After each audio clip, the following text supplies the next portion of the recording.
Este video corresponde al tema de generalidades. En el tema de generalidades se dan definiciones que manejamos en la clase de física.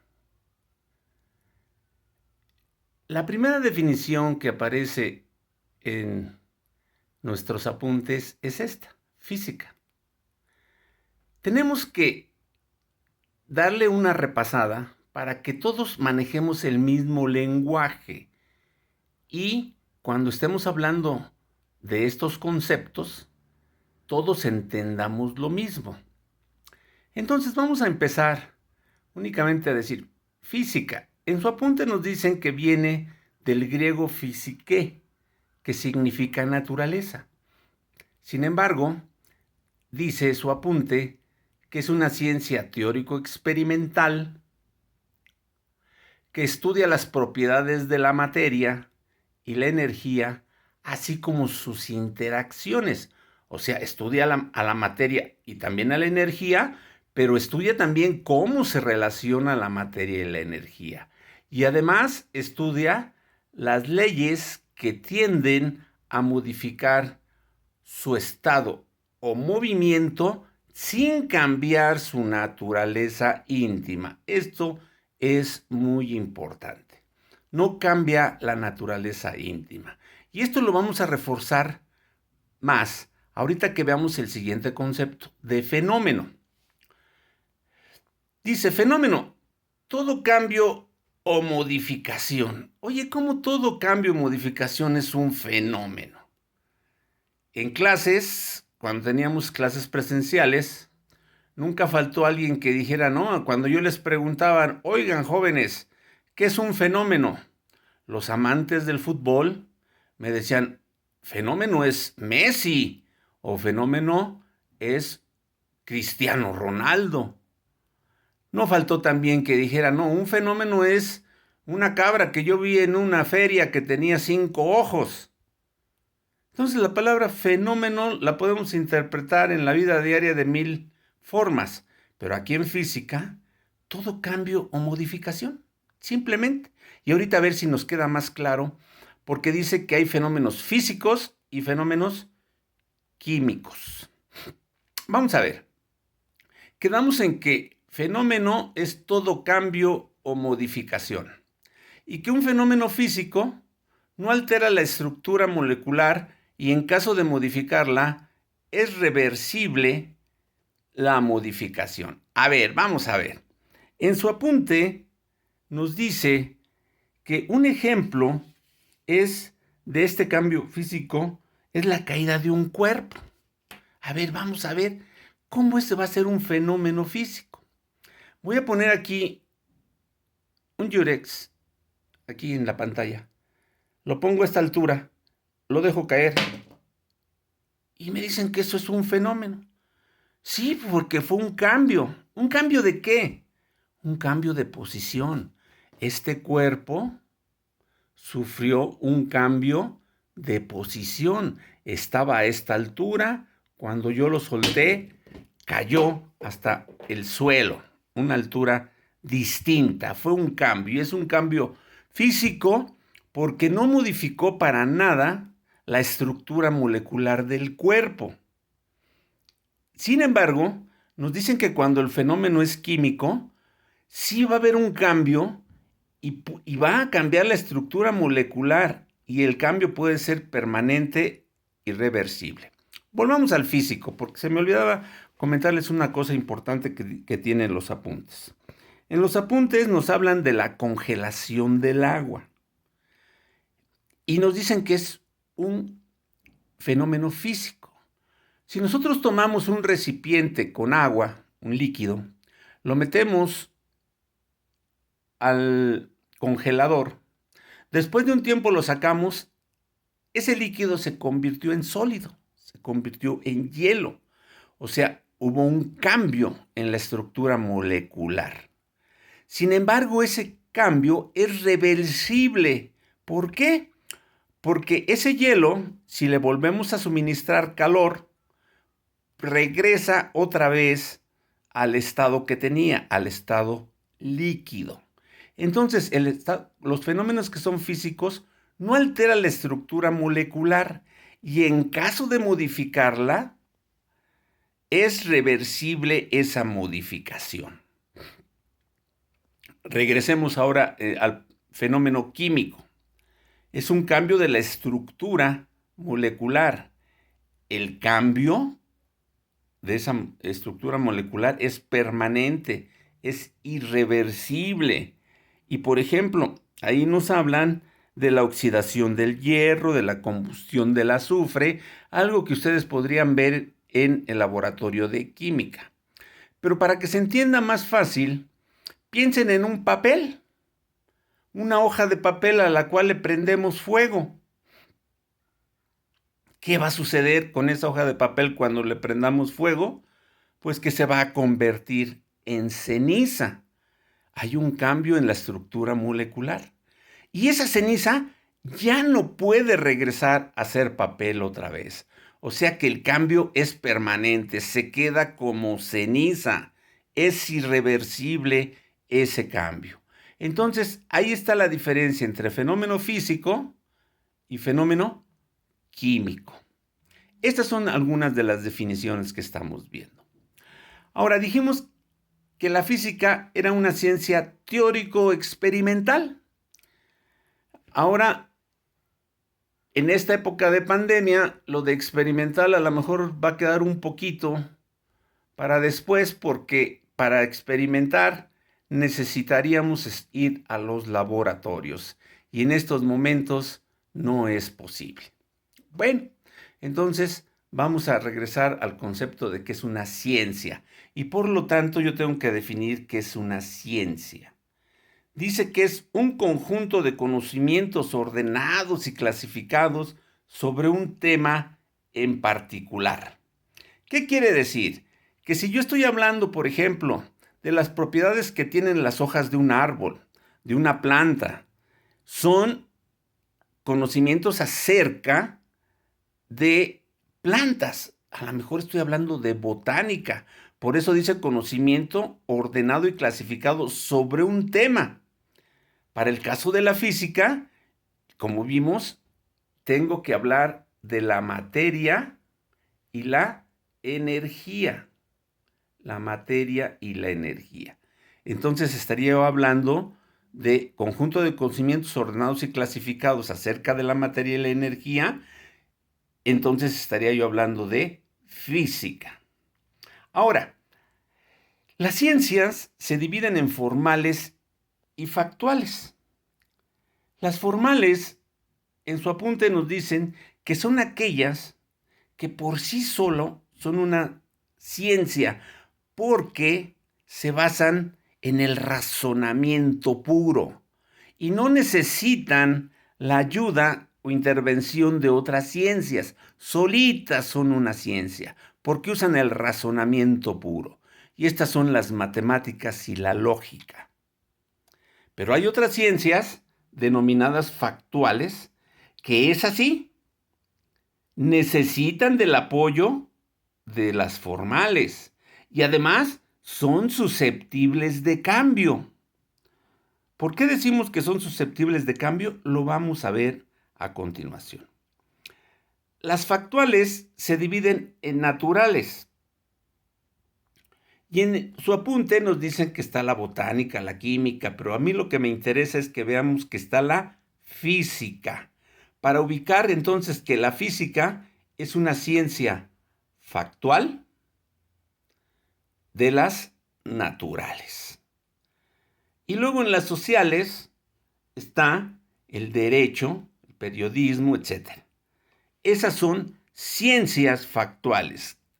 ¿Qué características tiene? Que requieren del apoyo de las formales y además son susceptibles de cambio. Vamos a ver cómo se divide la física y aquí vamos a ver por qué la física es una ciencia factual. La física en la actualidad se divide, para su estudio en física clásica. Esta física clásica está constituido de mecánica, Y a la vez la mecánica está constituida de estática, cinemática y dinámica. Esto les voy a dar una definición rápida porque es lo que vamos a estudiar en Física 1. La mecánica está constituida de estática. Estática estudia el equilibrio de los cuerpos. ¿Qué condiciones debe de cumplir un cuerpo para que esté en reposo? Esto es importante, pues, por ejemplo, para el diseño de un edificio, de un puente, necesitamos darle condiciones de que no se mueva. La cinemática estudia el movimiento de los cuerpos sin analizar las causas que lo provocan. Y la dinámica estudia el movimiento de los cuerpos, pero analizando las causas que lo provocan. La física clásica, aparte de la mecánica, es la termodinámica, la óptica, la acústica, electricidad y magnetismo. Pues hubo un tiempo en que esta era la única física que conocíamos. Y decían, conociendo esto, ya dominamos la física. Bien, ahora, nada más como breviario cultural, estática y cinemática lo vamos a ver en Física 1. Dinámica la vemos en Física 2 con una parte de termodinámica. Y lo demás, óptica, acústica, electricidad y magnetismo, se ve en tercero y cuarto, Física 3 y Física 4, perdón. Bien, les decía que antes esta física decían, esta es la única que existe. Hasta que por ahí, en 1905 a 1915, un señor estuvo haciendo unos estudios de física. Ese señor recibe el nombre de Albert Einstein. Y allá por los 1915 da su teoría de la relatividad.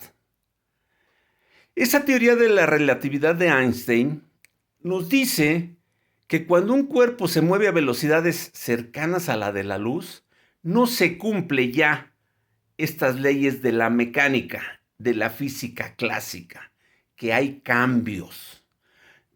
Einstein dijo, cuando un cuerpo se mueve a velocidades cercanas a la de la luz, la masa de ese cuerpo se dilata, o sea, aumenta, crece. Y el tiempo se hace más lento, se va haciendo mucho, mucho más lento.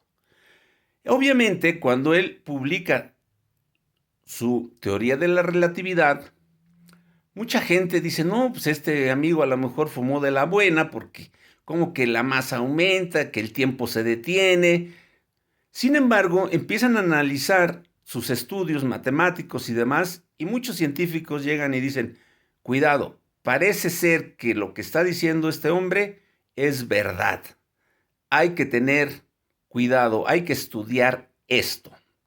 Y cuando empiezan a estudiarlo, se hace un cuento de los gemelos. Se los voy a platicar para que entiendan lo de que el tiempo se detiene. Cuentan que si hubiera aquí en la Tierra dos personas que son gemelos, nacieron el mismo día, tienen la misma edad, etcétera, genes iguales, y uno de ellos lo pudiéramos subir a una nave que pudiera volar a la velocidad cercana a la luz y se fuera a viajar en el espacio, y el otro gemelo se quedara en la Tierra, para que entiendan lo de que el tiempo se detiene, Einstein dijo, si se va un gemelo volando a la velocidad cercana de la luz, obviamente en una nave, y tarda 30 años, y cuando partieron tenían 20 años ambos, cuando regrese, la persona que estaba en la Tierra, la que se quedó en la Tierra, tiene 50 años y obviamente las características de una persona de 50 años que está envejeciendo y demás, y sin en cambio cuando regresa la nave, sale el otro gemelo y el otro gemelo anda en el orden de los 25, 28 años. Eso fue lo que mucha gente dijo, eso no es posible. Pero bueno, tuvieron que, ante las evidencias matemáticas, decir, pues ni modo, vamos a tener que estudiar, pues vamos a tener que abrir otro concepto que es la física relativista. Pero luego por ahí empezaron a decir, oye, pero también la física cuántica, que estudia los fenómenos físicos microscópicos. Y entonces se abrió lo que ahora conocemos como física moderna, que está dividida en relativista y cuántica. Y esta cuántica en la actualidad está dando unas cosas increíbles. Aquí se está viendo, por ejemplo, que la luz en ocasiones se comporta como partícula y en ocasiones como onda.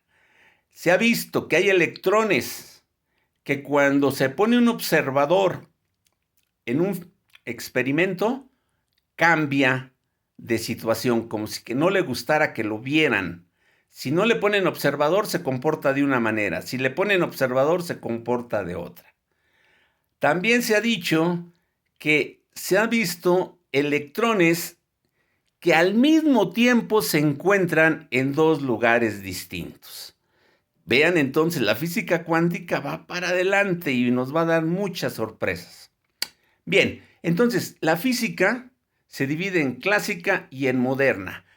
Antes era nada más la clásica, como vimos, es una ciencia factual, susceptible de cambio. Hubo demostraciones y tuvieron que ampliarla a moderna y ampliar estos temas, relativista y cuántica. Muy bien, hasta aquí entonces van viendo las definiciones que tienen en sus apuntes y que yo estoy tratando de ampliarles. Como ven, todo esto cumplen ciertas leyes. En nuestros apuntes nos dicen que existe un método científico, que no es otra cosa que un método a seguir para obtener leyes generales. Y consta de varios pasos, pero nosotros le hemos resumido esos pasos en 6 pasos. A ver, el método científico es un método a seguir para obtener leyes generales.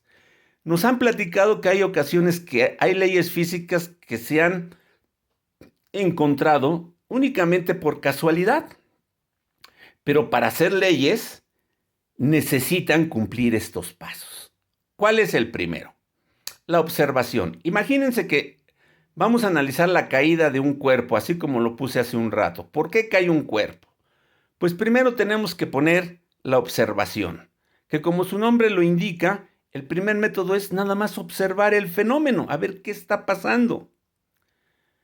Después de observarlo, podemos plantear una hipótesis, que es una suposición, donde nosotros decimos, suponemos que el cuerpo cae por alguna razón. Esa hipótesis puede ser falsa o puede ser verdadera. Por ejemplo, yo podría decir, pues yo creo que ese cuerpo que dejé caer cayó porque tenía un color transparente. El color es lo que lo hizo caer. Yo tendría que ir al tercer punto, que es experimentación, y repetir varias veces y ver si el color era lo que lo hizo caer. ¿Por qué? Porque cambio un cuerpo que tengo otro color y veo que todos caen. Entonces veo que el color no es lo que lo hace caer. Entonces desecho mi hipótesis. Si después la hipótesis me lleva a que decimos que es porque la Tierra atrae a los cuerpos, eso querrá decir que todos los cuerpos siempre van a caer si los soltamos. Lo llevamos a la experimentación y empezamos a comprobar que es cierto. Si después de hacer varias variables vemos que se comprueba nuestra hipótesis, le damos el grado de teoría. Después de la teoría ya establecida, se verifica ahora en otro laboratorio, cambiando ciertas condiciones para verificar. Si después de verificar se sigue comprobando que la hipótesis que planteé, que era la atracción de la Tierra, hace caer a los cuerpos, llegamos a una ley física. Todo esto lo planteamos porque la física nos llevaría al laboratorio en su parte experimental. Y ahí tendríamos que comprobar algunas leyes o tratar de comprobarlas. Entonces, El método científico es para que sepamos que en la parte experimental la física debería de seguir todos estos pasos para enunciar una ley. Ahora, en las mediciones, en los experimentos, siempre tenemos que medir distancias, tiempos, longitudes, áreas, volúmenes, masas, etc. Y siempre que exista una medición, hay una susceptibilidad de errores. Cuando hacemos una medición de una misma cosa varias veces, llegamos a lo que conocemos como media aritmética. Por ejemplo, esta XP es la X promedio o media aritmética de varias lecturas, X1, X2, más X3, más XN, dividido entre el número de lecturas. ¿Qué quiere decir esto? Imagínense ustedes que medimos la longitud de un mueble y obtenemos 4 mediciones que son distintas. Y nos dicen, oye, de esas 4 mediciones, ¿cuál es la verdadera? Pues no vamos a echar un volado para ver cuál es la verdadera. La que vamos a tomar como mejor es la media aritmética. Sumamos el valor de 1, de 2, de 3 y de 4, dividimos entre 4 y decimos, este valor es el que se acerca más a lo exacto. Entonces, las demás mediciones X1 se van a desviar, van a tener una diferencia de la media aritmética y esos le vamos a llamar error absoluto de la medición 1. La media aritmética menos el valor que registramos como X1 me da el error de la medición 1. Después hablamos del error relativo. Una vez que obtuvimos el error absoluto 1, lo dividimos entre la media aritmética y obtenemos el valor relativo de la medición 1. Y luego, el error porcentual, agarramos el error relativo que ya habíamos visto aquí, lo multiplicamos por 100 y nos da un porcentaje. Para que se entienda esto, yo puse este ejemplo. Supongan que medimos 4 cosas. X1, 2,35 metros. Como les dije, la longitud de un mueble. X2, 2,37. X3, 2,40 y X4, 2,38. Nos dicen, ¿cuál de estas lecturas es la buena? Pues ninguna. Lo que vamos a hacer es encontrar la media aritmética. La media aritmética es la suma de las 4 mediciones dividido entre 4. Eso me da un valor de 2,375 metros. Esta es la que se considera como la buena. Dijo, ¿sabes qué? Esta es la que realmente se acerca más a la realidad. Entonces, ahora vamos a ver, para la medición 1, ¿qué errores hay? Puesto que 2,375 se considera como la medición correcta, ahora voy a analizar cada medición qué error tiene. Y me voy al error absoluto, que me dice que es, vean, hace ratito pueden regresar y ver que es la media aritmética menos X1. Y me dice el error absoluto de 1, o sea, de la medición 1, es 0,025. ¿Qué quiere decir esto? Que la medición 1 se desvió 0,25 del valor medio. Y entonces, error relativo 1. Agarramos el absoluto, lo dividimos entre la media y me da 0,10. Y el error porcentual de la medición 1 es el error relativo, 0,10 por 100, y me dice que eso me lo da en porcentaje, me da 1. Quiere decir que tiene un error de 1%. Para que veamos aquí el error absoluto de la medición 2, o sea, estamos haciendo lo mismo que para la medición 1. Ahora voy a ver la medición 2, cuánto se desvió de la media. El error absoluto de 2, volvemos a ver nuestra fórmula y nos dice que es la media aritmética menos x2, el valor de 2, y me dice que hay una diferencia de 0.005. Entonces la lectura 2 se desvía 0.005 del valor medio aritmético. El error relativo del punto 2 es el absoluto, aquí lo tengo, entre el valor medio. Me da 0.002. Y el error porcentual del punto 2 es el error relativo por 100, y me da en porcentaje, 0.2%. Entonces decimos que la medición 2 se desvió un 0.2% de la media aritmética. Y eso podríamos hacer también para la medición 3 y para la medición 4. Esto lo tendríamos que ver, pero vamos a dejar aquí el video para que no sea muy grande. Nos estamos comunicando.